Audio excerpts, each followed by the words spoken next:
Pai, no nome de Jesus, nós abençoamos a vida do nosso Eugênio, declaramos a graça do Senhor sobre ele, a abundância do Senhor. Fala o nosso coração em nome de Jesus. Amém.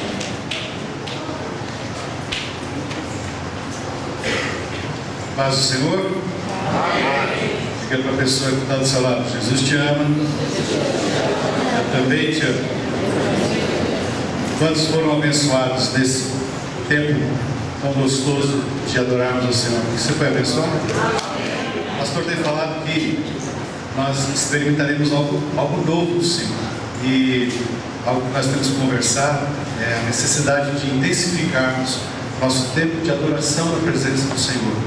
Então eu queria que você se preparasse, se você puder estar com a gente no dia 28 agora de março, depois do ensino, né? Sexta-feira agora nós temos o ensino, na outra sexta também temos a sexta de ensino, e após o ensino nós vamos ter um tempo de adoração, uma espécie de uma vigília de adoração.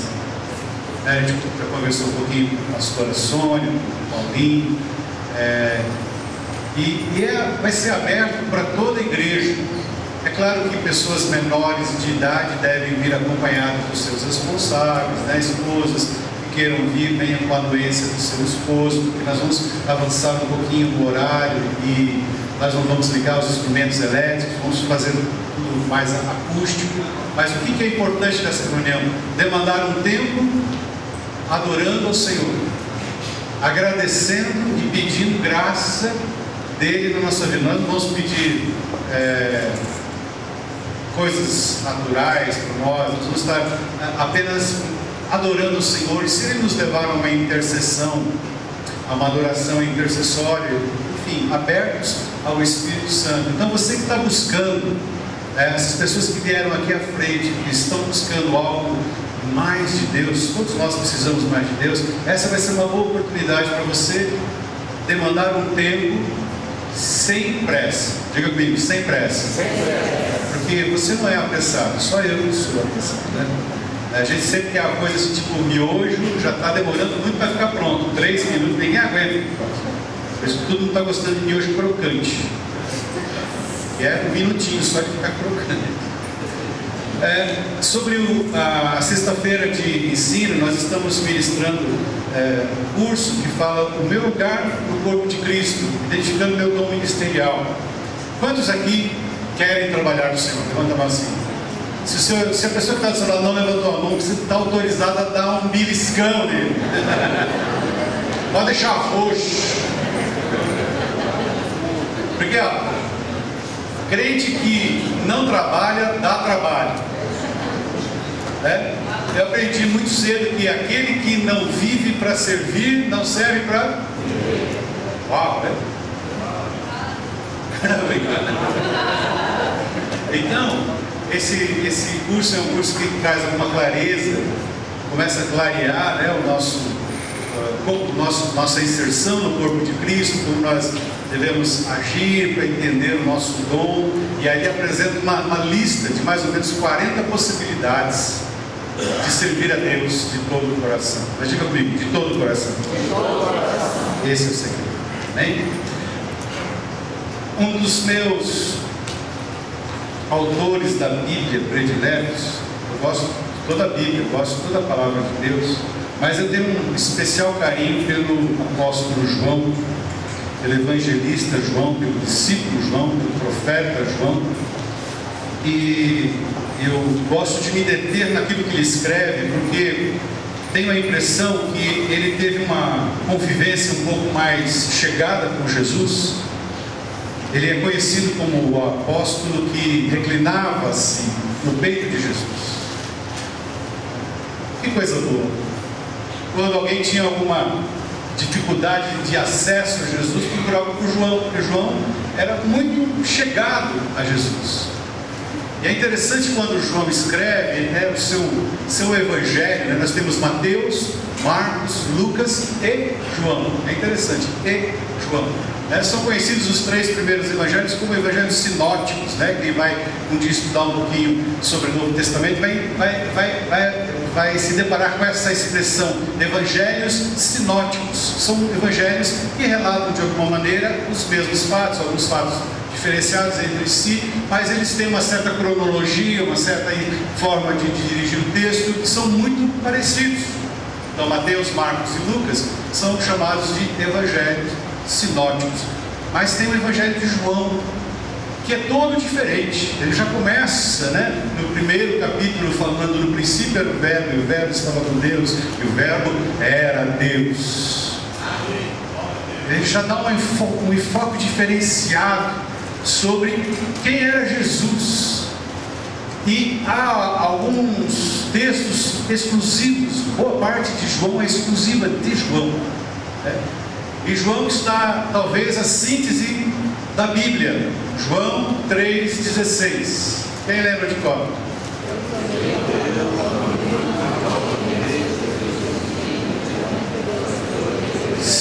É claro que nós podemos pensar muitos versículos que traduzem a essência da palavra de Deus, mas este, dito por Jesus a Nicodemos numa conversa à noite, o próprio Jesus dizendo: porque Deus amou o mundo de tal maneira que deu seu Filho unigênito, para que todo aquele que nele crê não pereça, mas tenha vida eterna. Se eu tivesse que sintetizar a Bíblia num versículo, eu pegaria João 3,16, que fala de amor, fala do perdido e fala de Jesus. Não é?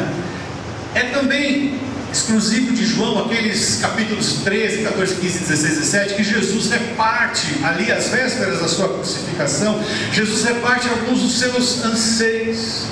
E lá no capítulo 13, versículo 1, diz assim: e tendo chegado o tempo da festa, Jesus, sabendo que estava chegando o seu tempo, amou os seus discípulos e os amou até o fim. Olha só, coisa linda, que observação de João, que sensibilidade desse homem que estava sempre ao lado do mestre, capturando ali a essência do ensinamento. E ele é o que mais fala de amor, ele é o que mais fala de Jesus como gente. Então eu gosto muito de João. Não vou falar muito sobre João, porque senão a noite toda aqui, eu sou fãzão dele.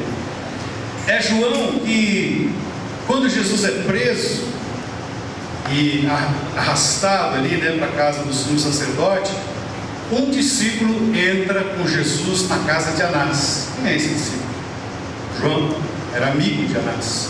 Enquanto Pedro fica ali fora, meio que dissimulando a sua proximidade de Jesus, João faz questão de adentrar naquele lugar onde Jesus seria interrogado e dizer que é amigo daquela pessoa. Não, eu estou com ele, estamos juntos. João era tão junto de Jesus. Já Pedro estava não tão próximo. Naquele momento, depois Pedro tornou-se um pilar da igreja, um homem que Deus usou tremendamente, 3.000 conversões e a própria sombra de Pedro. Mas naquele instante João ficou. E quantos lembram lá naquela cena da crucificação, quando Jesus apontando para João e para Maria, dizendo: mulher, eis aí o teu filho, eis aí a tua mãe. E diz a história que quem cuidou de Maria depois da morte de Jesus foi João. Então esse João, ele teve uma possibilidade de compreender Jesus como outros não compreenderam também. Outros capturaram expressões importantes da vida de Jesus, mas eu aprecio João porque a sua história é toda cheia de experiências pessoais, de contato, de tato, de tocar a pessoa, de estar ali, reclinar o ombro em Jesus. Então João é especial do meu ponto de vista. Por isso, quem vai dizer amém? Amém. E durante a sua vida ele foi o mais longevo dos apóstolos, Diz a tradição que ele morreu com 100 anos de idade, ali no dia de Patmos, provavelmente. Mas Na sua velhice, ele passa um tempo na cidade de Éfeso. E ali, a partir de Éfeso, ele escreve aquelas 3 cartas, né? Então, João escreveu 5 livros que estão na Bíblia: o Evangelho de João, a primeira carta, a segunda e terceira carta de João, e o Apocalipse. Jesus revela as coisas do final, para qual apóstolo, para qual discípulo, para qual amigo, né? Então, apóstolo, discípulo, amigo. João recebe a revelação que está no Apocalipse, apenas o que vai acontecer no final de todos os tempos, coisa mais importante. E João, então, ele retrata toda a glória do Senhor, e ele convive com esse Jesus, e ele tem tantas experiências pessoais. E aí, a partir da cidade de Éfeso, ele começa a escrever algumas cartas, porque ele, percebendo o coração do Mestre, o coração de Jesus, ele se vê um pouco afligido pelo que estava acontecendo já com os cristãos daquela época. Desde aquela época, os cristãos são bombardeados por um inimigo que é invisível, por um inimigo que é perspicaz, por um inimigo que ele entra na nossa convivência sem pedir direção, por um inimigo que é muito atraente. E esse inimigo é o mundo. E eu queria compartilhar com vocês o que João escreve para todos os cristãos de todos os tempos, de todos os lugares, a partir da sua primeira carta, no capítulo 2, os versículos 15, 16 e 17. Vou pedir para a Camila projetar para nós aqui.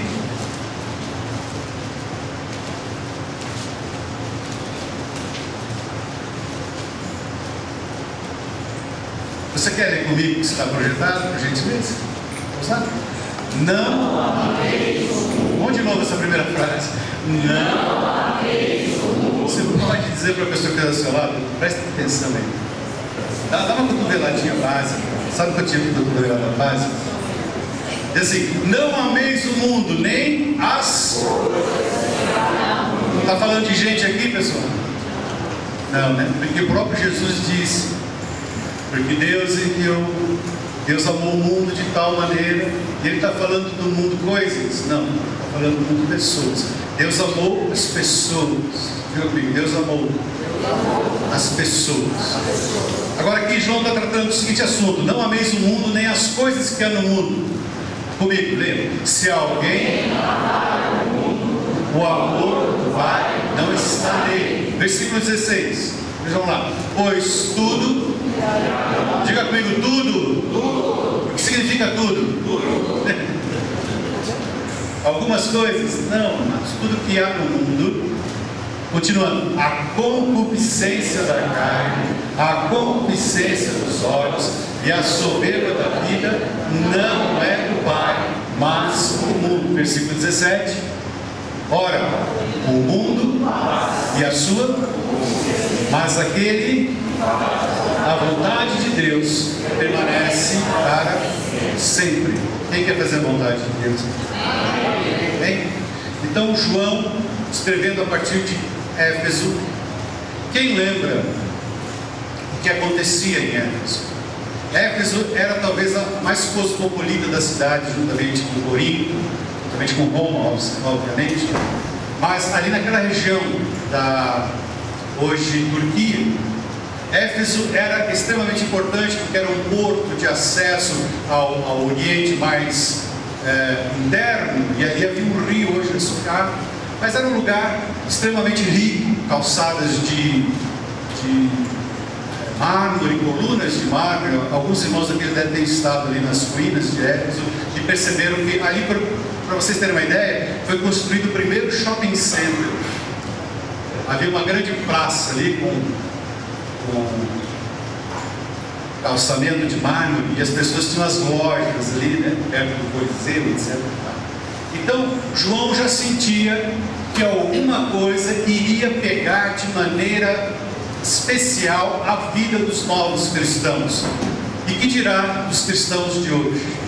Se a situação daquela época já era difícil para os cristãos, uma vez que esse mundo do qual ele fala não é uma questão territorial apenas, ele não está mencionando o mundo aqui da questão geográfica ou geopolítica, ele está falando de um sistema que envolve todas as coisas, que há milhares de anos vem sendo tecido pelo principal inimigo da igreja, que é o diabo. O diabo, ele tem essa perspicácia de conduzir a feitura desse sistema chamado mundo para uma normalidade que adentra as nossas vidas. Daí a grande periculosidade desse inimigo. Ele não pede licença para entrar nas nossas casas. Ele simplesmente entra. Ele simplesmente entra disfarçado de diversas coisas, por exemplo, moda, como música, ou como ideologias, ou como formas de ensinamento nas escolas. Vamos detalhar um pouquinho. Quem lembra o que está escrito em Apocalipse a respeito da igreja de Éfeso? Apocalipse capítulo 2, e alguns versículos assim, que Éfeso era um exemplo de igreja. Ela é elogiada porque ela consegue discernir aqueles que, se chamando apóstolos, não são. Ela também é elogiada porque ela detestava a obra dos nicolaítas. Nicolaítas são aqueles falsos crentes, né? Aqueles que gostam da igreja, mas também gostam da balada. Vocês já ouviram falar do Sapomba? Eu não contei para vocês do Sapomba aí? Sapomba é aquele crente meio sapo, meio pomba. Gosta de um brejo. Metade dele aqui é de sapo. Onde é que o sapo vive? No brejo. Metade daqui é de pombinha. Gosta da igreja, gosta de viver no meio dos irmãos. Não, o sapomba gosta mais das irmãs, na verdade. Fã ali e tal. Só que tem um fenômeno com o sapomba. Como ele não é uma coisa nem outra, ele não é aceito em lugar nenhum. Quando ele vai lá para a balada, pelo fato dele ser meio sapomba, a turma olha para ele e fala: queria você. Porque aqui ele é pomba. Mas aqui a linguagem é rock. Mas ele sabe falar. Às vezes sai Aí ele vem para a igreja, aterriza aqui meio estabanadamente, né? Espirrando lama para todo lado, e aí ele começa. E aí as pombinhas faz uma cara de assustado assim. Quem és tu? Eu sou o Sapomba. Eu sou o Sapomba. Ou seja, o cara não se dá bem em lugar nenhum. Se o sal não salgar, ele não serve para mais nada, não serve para ser pisado pelos homens. Então ele não consegue ambiente nem entre as pombas. Quantas pombinhas nessas aqui? Faz assim. Faz comigo, por favor. Tem muito sapo aqui. Dá uma olhada no espelho. Então, o que acontece? O mundo, ele vai bombardear. Desculpa, fecha parênteses aí, escravo. E João, ele estava muito preocupado com os crentes daquela época. E, obviamente, hoje, se naquela época o mundo já tinha suas armadilhas, imagine hoje, depois de milhares de anos, 2000 anos, milhares de séculos, milhares de dias, quanto isso está aprimorado, quanto isso está entrando nas nossas vidas, quanto isso está afetando a nossa vida. Amados, quantos aqui creem que o Senhor está por vir para buscar a sua igreja? Você acredita nisso? E ele vem encontrar que tipo de igreja? Igreja sapomba? Não. A palavra diz que ele vem encontrar uma igreja sem rugas, sem mácula, sem mancha nenhuma, perfeito, porque ele se deu por mim, por você. E o que acontece? O mundo, ele é o gatilho de Satanás, ele é a arma de Satanás para que nós nos tornemos sapombas, para que nós nos tornemos essa coisa híbrida, meio mundo, meio igreja, média luz, né? Aquele caminhar ali na tênue estrada da luminosidade. Às vezes você está nas trevas, às vezes você está na luz, às vezes você está ali na beira do cai, não cai, às vezes você está firme no Senhor, às vezes você está, não, deixa eu dar uma pisada na lâmpada aqui. O mundo, ele tem a capacidade de extrair as coisas piores que estão dentro de nós para que elas venham à tona. Só que o mundo quer extrair aquilo de mal que está na minha vida e na sua vida para envergonhar o Evangelho. O Senhor quer tirar o que tem de mal na minha e na sua vida para que nós sejamos livres para adorá-lo. Quem diz amém essa palavra? Enquanto o diabo quer usar isso para o teu mal, o Senhor quer te livrar de tudo aquilo que o mal está dentro de nós, para que Ele seja honrado na minha e na sua vida. Lembra de onde eu e você fomos tirados?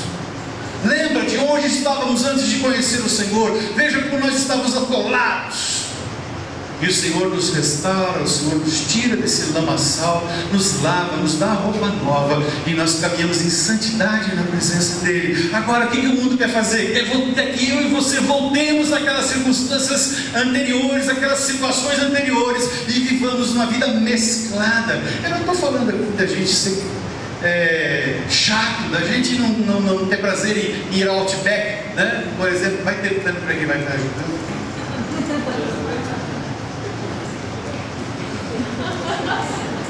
Que você não pode ter roupas legais, que você não pode. Não estou dizendo isso, não estou dizendo que você não pode ter carros bons, que você não deve desejar a ascensão social ou melhorar seu intelecto através de cursos que você possa fazer. Não é esse o ponto, não é esse o ponto. O ponto é: não ameis o mundo, não ameis o mundo.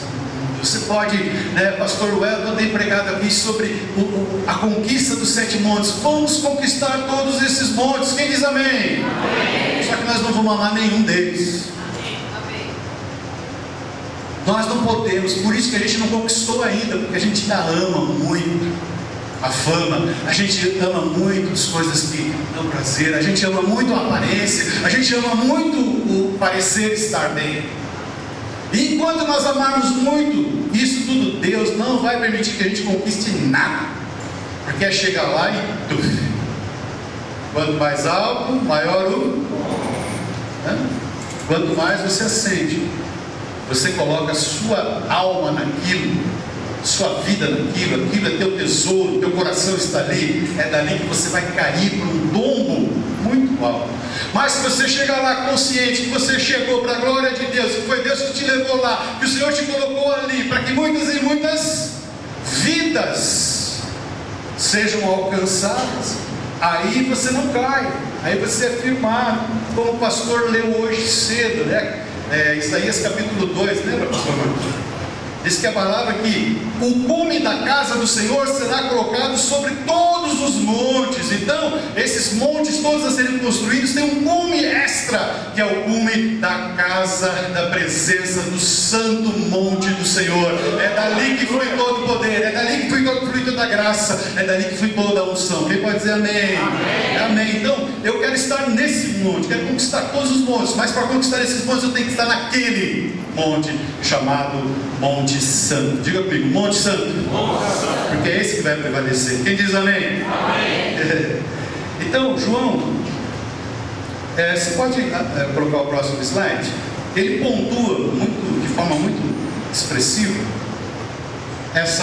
não ameis o mundo. E aqui o mundo, ele está querendo dizer o seguinte: qualquer pessoa, qualquer relacionamento, qualquer estrutura social, qualquer circunstâncias ou situações que não foram redimidas pelo juízo e pela graça de Deus, ou seja, tudo aquilo que não passou pela cruz de Cristo. O que quer dizer isso, pastor? É tudo aquilo que não reconhece Jesus como Senhor, que não reconhece o sacrifício de Cristo na nossa vida. Como está o teu casamento? Ele é antropocêntrico? Ele é egocêntrico, ele é cristocêntrico?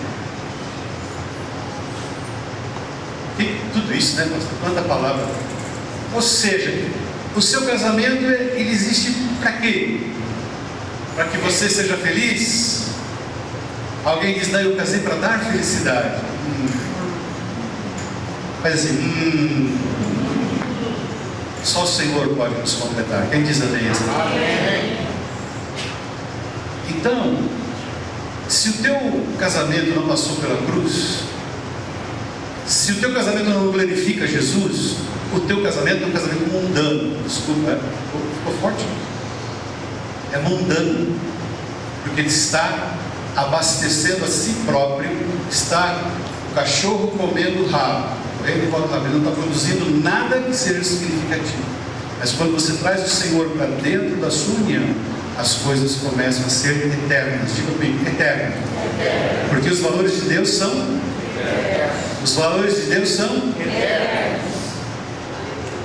E o seu casamento pode produzir frutos eternos. Quem diz amém? Amém. Então o mundo, ele também exclui Deus da vida cotidiana. É o famoso, deixa que eu conheço essa bagaça, eu sei fazer, eu consigo, né? Eu tenho capacidade, eu estudei para isso, eu me formei, eu fiz PhD, eu fiz doutorado, eu fiz pós-graduação, eu fiz N cursos, eu consigo resolver. Isso é o propósito do mundo. É legal você poder dizer, fiz tudo isso, e dizer, Senhor, coloco diante dos teus pés. Porque se você e eu pegarmos as nossas capacitações e colocarmos isso diante de nós, nos envolvermos nelas e dizermos nós somos capazes, essa capacitação é mundana. Essa capacitação não glorifica a Deus. Mas se você é tudo isso, e é interessante, né, que parece bem que quanto mais a pessoa é, menos ela quer parecer que é. Dizem, né, que o primeiro transplante de coração foi realizado por um cirurgião chamado Christian Barnett, na década de 60, correto? Da África do Sul. E esse homem teve uma ascensão, os daquela época ficam lembrando, uma ascensão social muito grande. Ele ficou nas vitrines muito tempo, de origem cristã. E dizem que ele, visitando a sua mãe lá na África do Sul, a mãe, uma mulher de Deus, pega o Christian Barnett, o primeiro cirurgião a realizar um transplante cardíaco de coração, leva até o quintal da sua casa, e lá no quintal da sua casa tem uma mangueira cheia de frutos. E quando, me corrija se eu estiver errado, né, pastor? Quando a árvore está com muitos frutos, o que acontece com os seus galhos? Eles vergam por causa do peso dos frutos. Algumas até chegam a tocar no chão. Diz que a mãe do Christian Barnett chega aí, dá uma olhadinha nessa mangueira. Ele ficou olhando assim, olha quanta mangueira, está gostosa, né, mãe? Vou pegar aí e tal. Não, dá uma olhada melhor. Veja como ela está humilde. E eu quero que você seja como essa mangueira, que apesar de ter muitos frutos, você vai ser sempre humilde. Que mãe, hein? Quase igual muitas mães que falam, meu filho, que lindo, né? Vamos colocar ele, se ele já saiu em 10 revistas, vamos procurar, às vezes sair do mundo todo, cadê meu filho? Olha para a mangueirinha lá, veja como ela está humilde, cheia de frutos. Tira os frutos dela, ela... Quem quer ser uma árvore cheia de frutos? Quem quer? Diga para a pessoa que está sorrindo, não seja humilde. É só assim que o Senhor vai te abençoar. Então o mundo, e aqui o número 2 é uma expressão de um teólogo que viveu entre os séculos 19 e 20, chamado Watchman Nee, que escreveu um livro que mudou muita coisa na minha vida e que me despertou para estudar esse tema. Ele fala que o mundo, o sistema do mundo, esse cosmos, é a obra-prima do diabo. Porque você não tem jeito de sair dele. Jesus, falando aos seus discípulos, disse assim: Pai, oro pelos meus discípulos e não peço que os tire do mundo, mas que os livre do mal. Olha só que coisa interessante. Abra comigo agora, por gentileza, lá em Lucas capítulo 4. Veja alguns versos bem interessantes, bem intrigantes. Por que Satanás é o dono desse mundo? Porque houve uma legalidade inicial.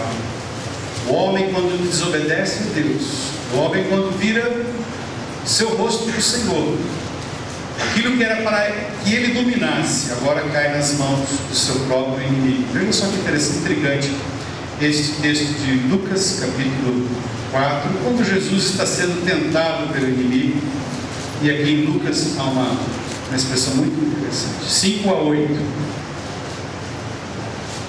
Quem está comigo diz amém. Quem não está comigo? Capítulo 4, versículo 5. O diabo, levando a um alto monte, aqui um monte de novo, viu, pastor? Ao alto monte, mostrou-lhe num momento todos os reinos do mundo.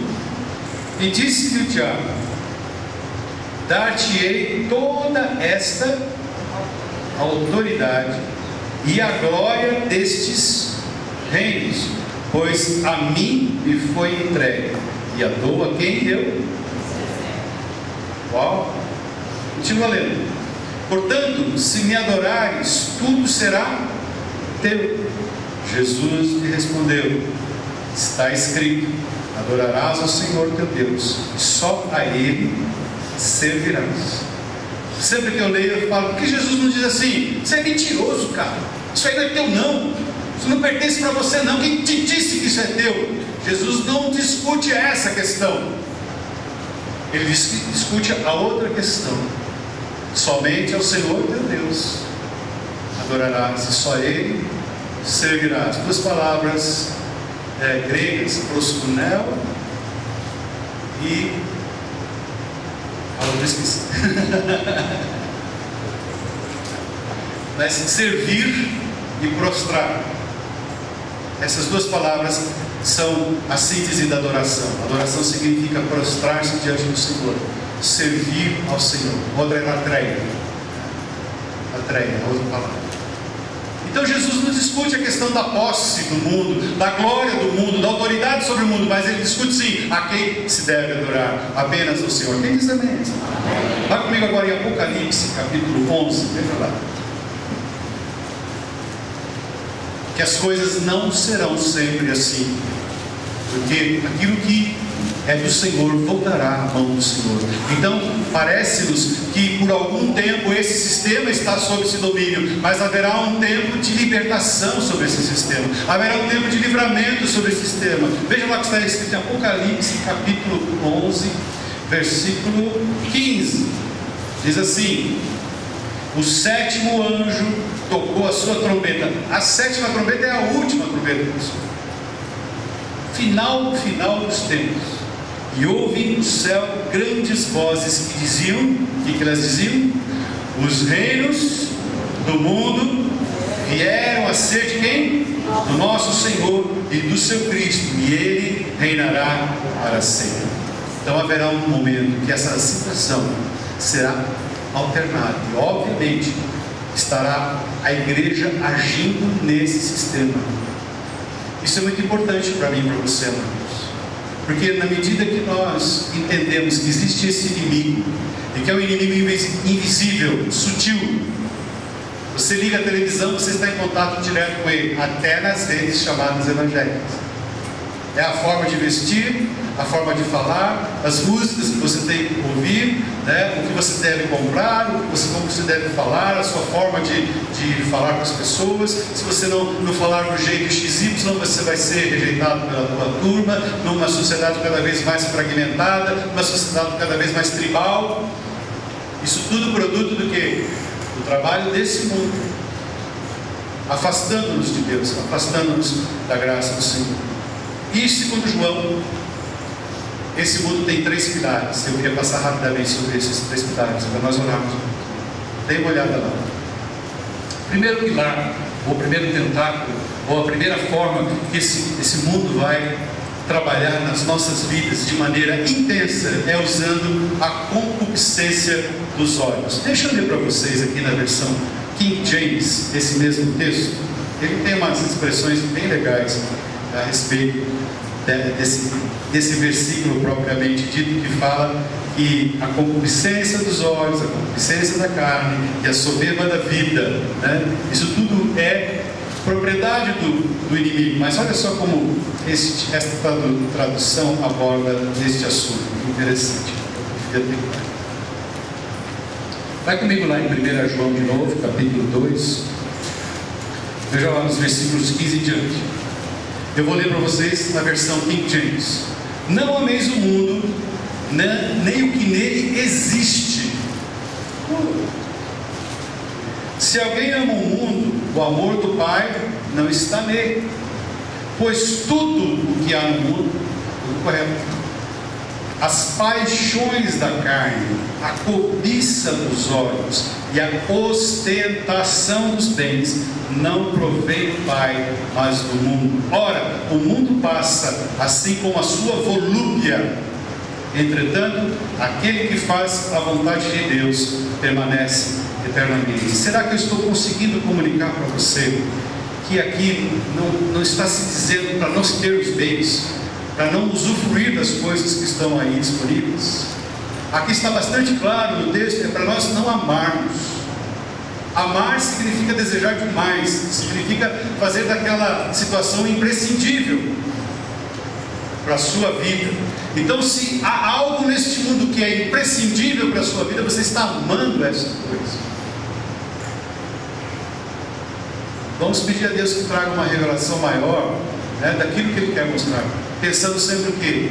Que na medida que eu compreendo essas verdades, que eu me santifico, eu vou trazer o quê? Mais vidas do Senhor.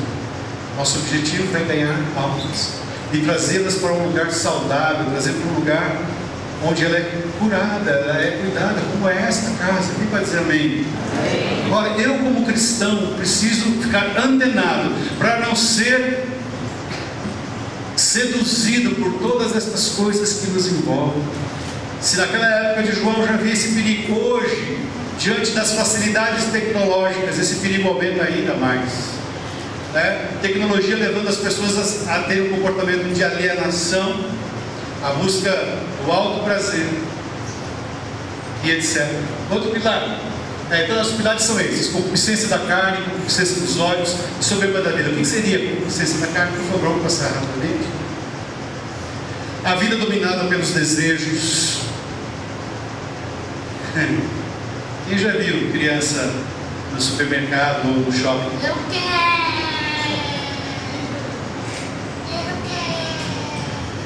Ninguém nunca reparou isso? Não, né? Não tem quase nada isso. Desejos. Vamos lá. Sem respeito próprio pelos outros. A coisa mais desagradável de encontrar no ser humano é quando ele desrespeita o outro ser humano, seja em qualquer instância.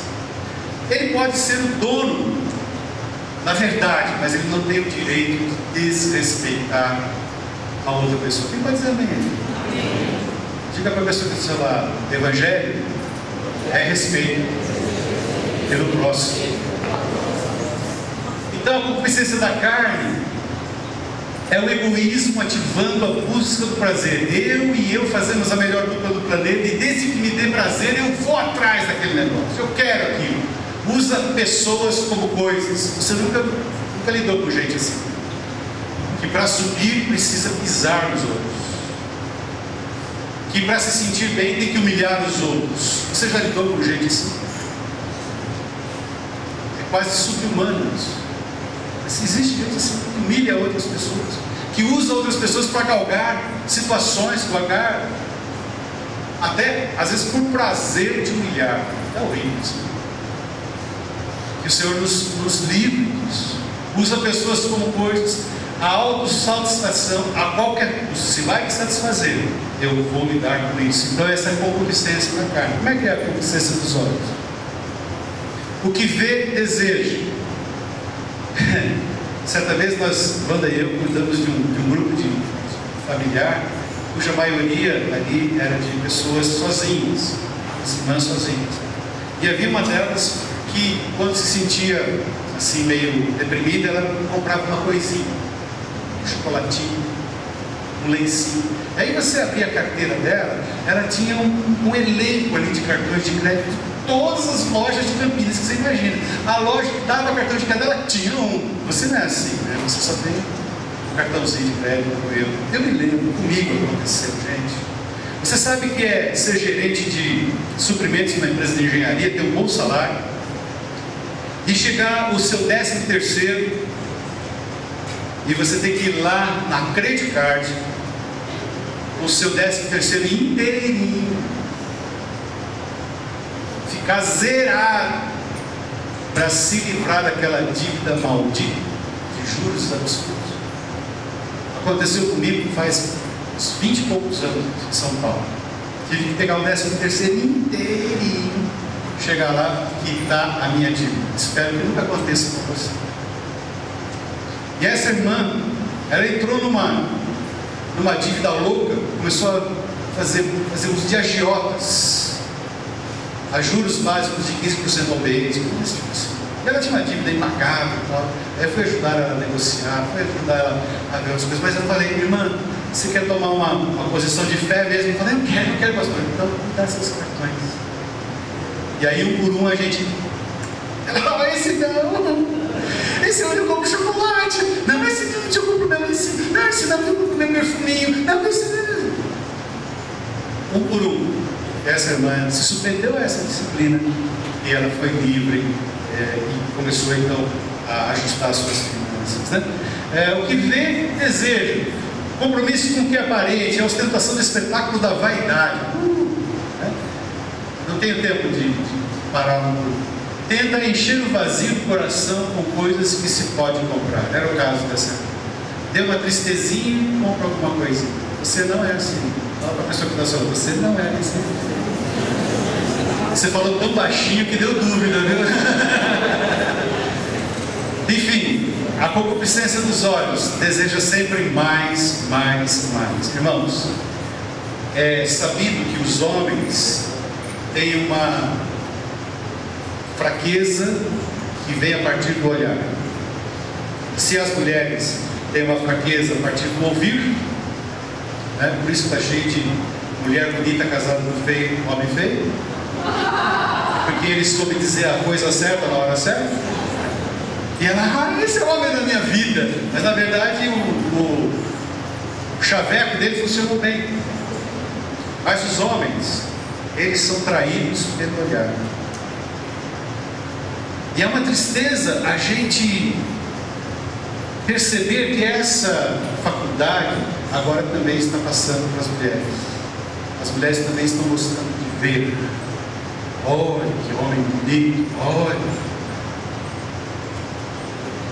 Concupiscência dos olhos. Não é só ir no shopping e ver vitrine, não. É claro que isso é muito mais contundente nos homens. E nós, homens, temos que pedir, Senhor, nos ajuda. Ajuda-nos a tirar essa raiz de dentro de nós. Nós não queremos que os nossos olhos estejam comandados por uma vontade, mas nós queremos ter uma raiz sarada dentro de nós. Os homens digam amém, digam amém. Nós queremos ter uma raiz sarada dentro de nós, que os nossos olhos não procurem isso. Quem vai dizer amém? Amém. Parece que foi Santo Agostinho que disse que você não pode impedir que os passarinhos voem sobre a sua cabeça, mas você pode impedir que eles façam um ninho na sua cabeça. Quem diz amém? Aí você lá no computador, aquele site proibido, que pouca vergonha. Que pouca vergonha. 15 minutos você está lá, que pouca vergonha. Que pouca vergonha. O passarinho já fez ninho na sua cabeça. Espanta ele daí. Quem diz amém? Só que infelizmente não é uma prerrogativa masculina, mas agora homens e mulheres estão sendo tentados pela concupiscência. Finalmente, soberba da vida. Aqui vem do grego alazoné, que gera a palavra alazão ou alazon, que fala de estímulo. Pessoa que é estimulada em si mesmo. Ele acha que ele e mais nada resolve tudo. Diga para a pessoa que está falando, eu preciso de você muito. Porque se você não estiver do meu lado, o sangue de Jesus não chega até a mim de uma forma correta. Eu preciso muito de você para que eu sinta Deus de uma forma muito melhor.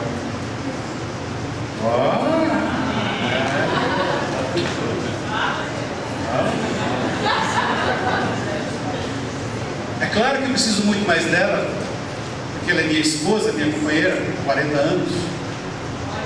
Mas eu preciso de cada um de vocês, porque é a forma de chegar a bênção até a minha vida. É a forma de chegar a palavra de Deus até a minha vida. E você precisa de mim, porque através de mim também chegarão bênçãos na sua vida. Então por isso diga de novo, eu preciso de você, meu irmão. Você nem sabe quando precisa de você.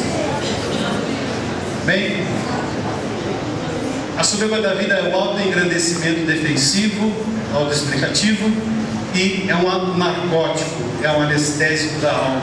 Então quando alguém vem com uma palavra difícil para você, você vai dizer, não é comigo, é com ele, com ela. Eu sou bem, eu sou sarado, curado, essas coisas são resolvidas. Eu resolvi isso há muito tempo. Imagina. Eu não tenho problema de pegar uma revista pornográfica na minha mão. Sabe por que é isso?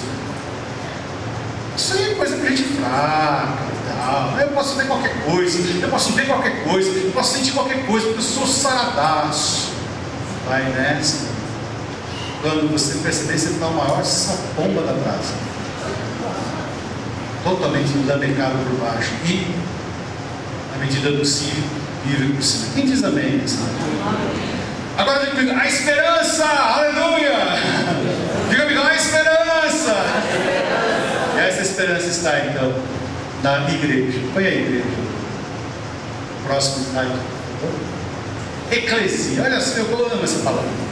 É outra palavra grega, desculpa usar algumas vezes. Mas tem um sentido muito legal a palavra eclésia, que é chamado para fora, né? Chamado para fora. É que eclesia é para fora, é que é chamado. E eu e você fomos chamados para fora desse sistema corrompido, desse sistema infame, desse sistema malicioso que o diabo vem tecendo nos séculos desde a existência do homem para nos capturar, para nos levar longe de Deus, para fazer toldar em nós a fé daquele que nos livrou das trevas da sua maravilhosa luz, para fazer com que nós nos embaracemos com as coisas deste mundo e não olhemos para Jesus. O inimigo trabalha nesse sistema tenazmente, aprimorando, ano após ano, século após século, milênio após milênio, para enredar os filhos de Deus. Mas no meio do caminho do diabo tem uma pedra. Mas no meio do caminho do diabo tem uma obstrução que se chama o povo de Deus, que sou eu e você, que vamos compreender aquilo que Ele quer falar, que vamos andar em santidade, que vamos andar na verdade, que vamos andar na palavra. É importante que o inimigo saiba que ele tem um entrave nesse seu plano. E o entrave é você. Eu e você vamos atrapalhar esse plano maldito, porque nós vamos viver em santidade, nós vamos viver em comunhão, nós vamos viver no amor que Deus tem para esses tempos, para a sua igreja. Nós vamos salvar muitas vidas da guerra daquele inimigo e trazer para a maravilhosa luz do Senhor. Quem diz amém? Quem diz amém? Quem aplaude ao Senhor? Eu aplaudi o Senhor.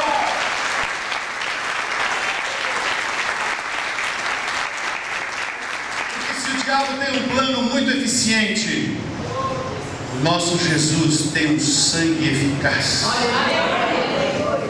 Oh, aleluia.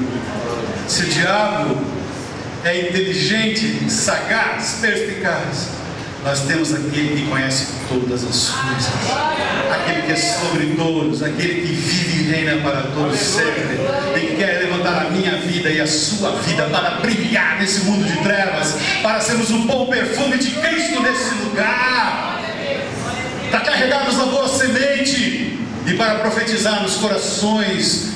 Terra boa, terra boa, terra boa, onde a semente vai ser lançada e vai frutificar. E o diabo tem um problema. E esse problema sou eu e você. Amém. Você quer fazer parte do problema do diabo? Amém. Então vamos andar em santidade. Vamos olhar, vamos pedir mais clareza ao Senhor sobre essa palavra. É claro que nós podemos pregar mais umas 2 vezes a respeito disso. pontuar outras coisas, mas aqui está a essência.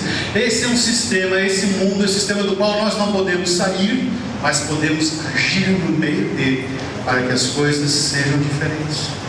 Amém. As coisas serão diferentes quando nós compreendermos essa palavra: não ameis o mundo, nem o que há no mundo.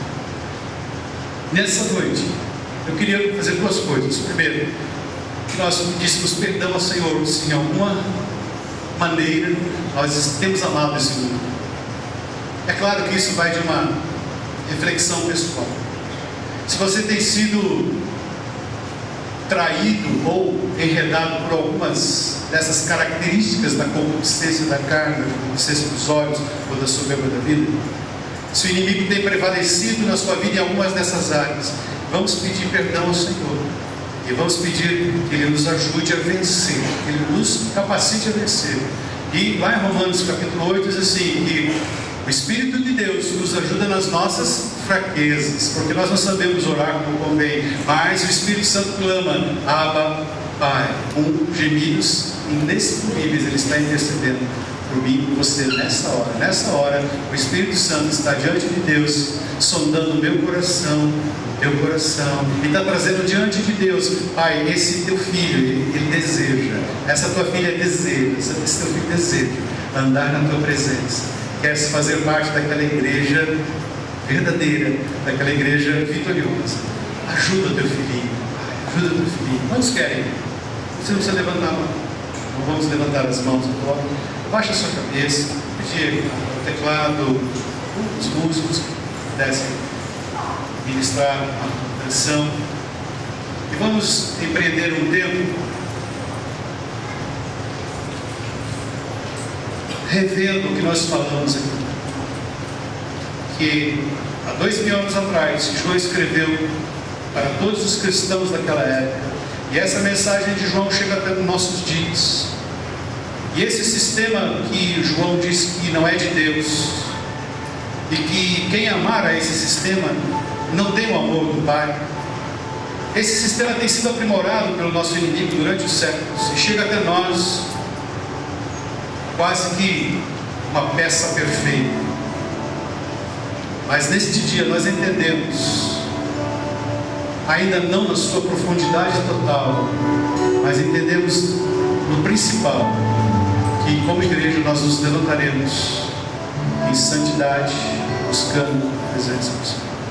Vamos prender o tempo assim, alguns minutos. Você pode orar, você pode buscar a presença do Senhor. Pai, eu quero te pedir que o Senhor me perdoe as vezes que fui seduzido, Senhor, porque eu quis ser seduzido pelas coisas deste mundo, Senhor. Eu te peço, ajuda-me, ajuda os meus irmãos nessa noite. Nós sabemos que essa palavra não vem para condenar, essa palavra não vem para julgar, essa palavra não vem para trazer peso que não seja peso de arrependimento, que não seja peso da tua palavra. Por isso, nessa hora, toda palavra de acusação do diabo nós repreendemos em nome de Jesus e deixamos que a tua palavra de vida, a tua palavra de graça penetre nos corações dos teus filhos nesta hora. Esse seja o sentimento de que somos teus filhos. E se o Senhor nos repreende, é porque o Senhor nos ama, nos tem chamado como filhos da tua presença.